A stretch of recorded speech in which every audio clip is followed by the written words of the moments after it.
when it comes to transforming graphs, I want you to ask yourself certain questions. And that's going to help you figure out essentially what you're aiming to do, right? So let's say your function is y equals fx. Doesn't matter what fx is, doesn't matter what it looks like. That's our function. When it comes to transforming, we can move that function up, down, left, right, or we can stretch and compress. How we do that depends on what we do to the function. So for example, let's say we have fx plus 1. Yeah? That plus 1 means we're adding 1 to all the y coordinates. If it was fx plus 1 inside the bracket, that means we're minusing 1 from all the x coordinates. This is where it gets a little confusing, and this is what I mean by ask yourself the right questions. So let's go general. Let's just make it A. Now, if your transformation looks like the one on the left, fx plus A, the questions that I want you to ask is, 1, is your transformation inside or outside bracket? That's the first question. The second question is kind of a follow-up of that. Is it going to affect x or y coordinates? Okay? And then the last question I want you to ask yourself and have an answer for, ideally, is, do you listen or do the opposite? Here's what that means. If your transformation is outside of the bracket, so for example, the one on the left, we have fx plus a, that's outside the bracket. If it's outside the bracket, you affect the y coordinates only. Okay? So if it's outside,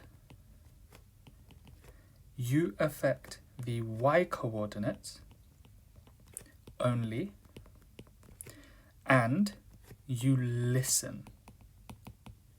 Meaning, if you have, let's say, fx plus 1, you're going to add 1 to all the y coordinates only.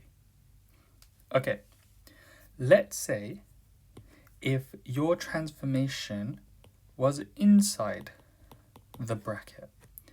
In this case, you affect the x coordinates only, and you do the opposite.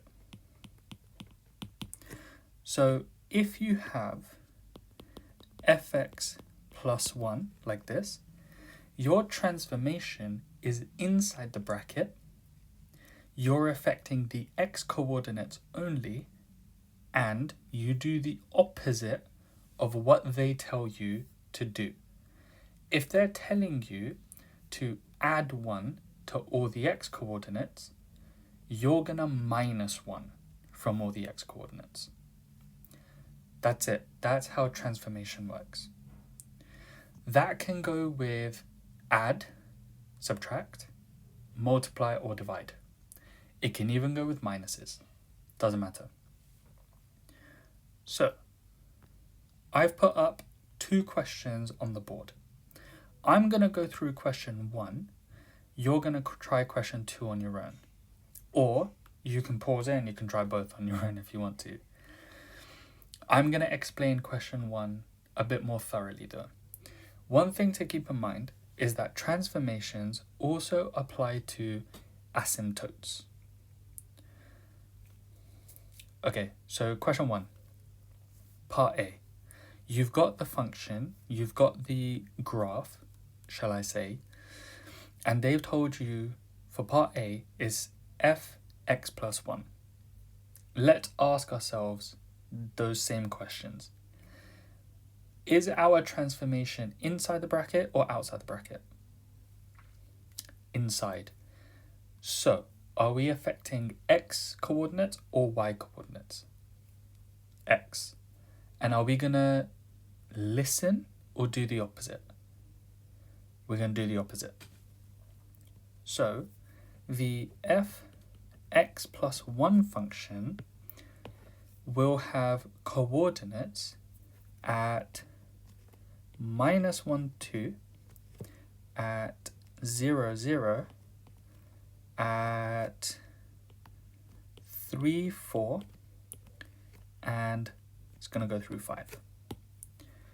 It's going to follow the same shape. It's just everything has been shifted to the left by 1. That's it. That's how it works. So let's try another one. That was part A. Part B. Inside or outside bracket? Outside. X coordinates or y coordinates? Y. Listen, do the opposite. Listen. So, we're going to take all the y coordinates and we're going to move them down by 4.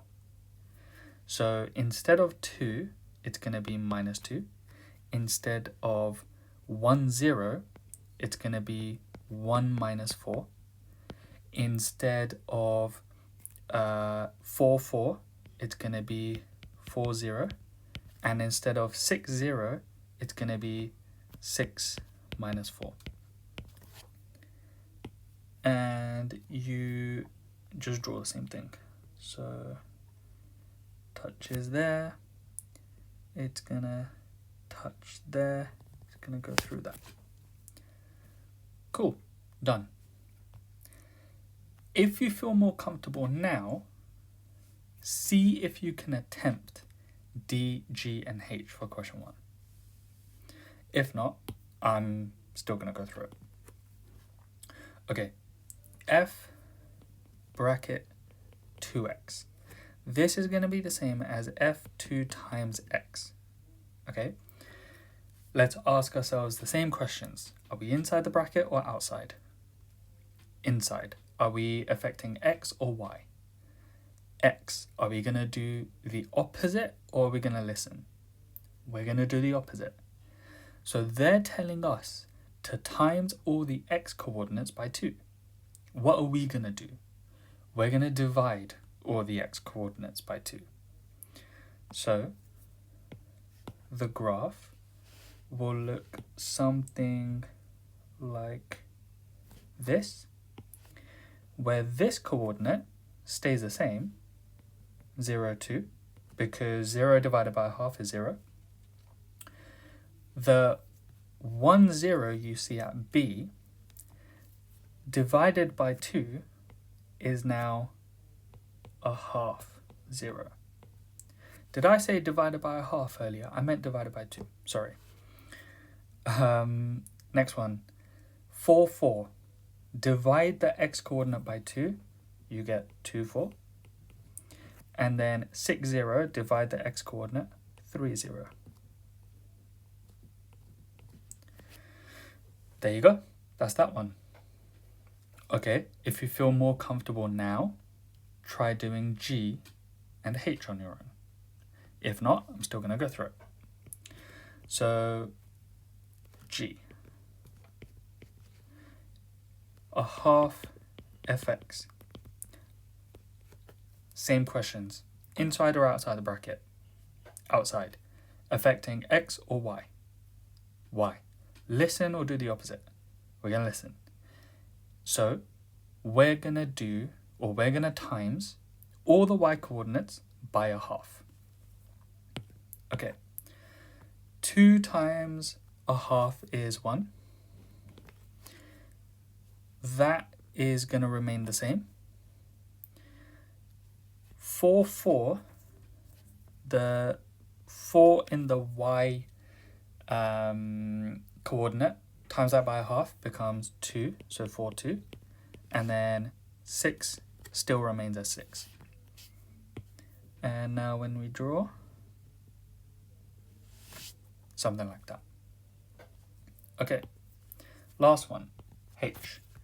H was f minus x. Same questions. In this case, it's inside the bracket, so we're going to affect the x coordinates. And then we are going to divide them all by -1, all the x values. So instead of 2, 1, 4, 4, 6, we're still going to have 2. We're now going to have -1, -4, 4, and -6.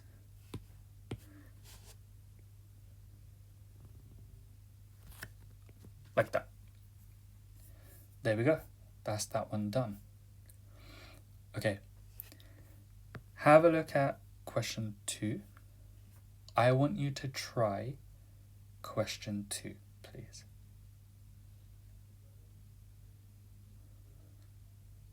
Okay, let's go over B first. Now, remember, I said the transformations apply to the asymptotes as well. So fx plus 1 in brackets. Inside the bracket means we affect the x values only, and we're going to do the opposite, so we're going to -1.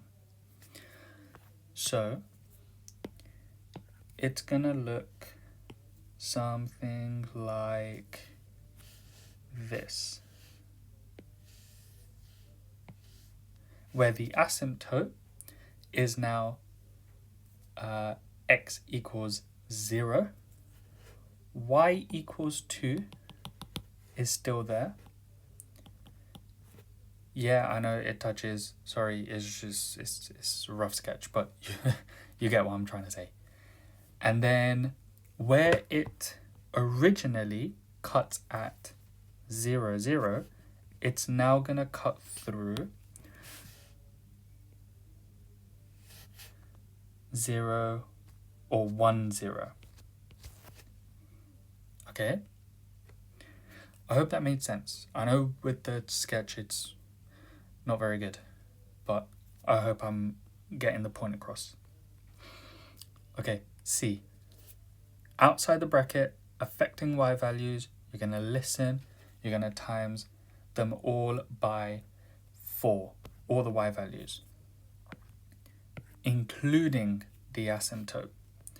So it ends up looking something like this, where this asymptote is y equals 4, and this is x equals 1, and that's 0. That's how your graph should look. Okay, next one was fx minus 2. Fx minus 2. So outside the bracket, affecting the y values, shifting them all down by 2. So your asymptote for y is now just going to be 0. Your asymptote for x hasn't changed. So this will still be x equals 1. And now this is minus 2, where it intersects. Cool. Next one was a half x. So let's do that here. Y equals f a half x. Okay. Inside the bracket, affect the x values, do the opposite. They're telling us to times by a half. We're going to divide by a half, which is the same as timesing by 2. So x equals 2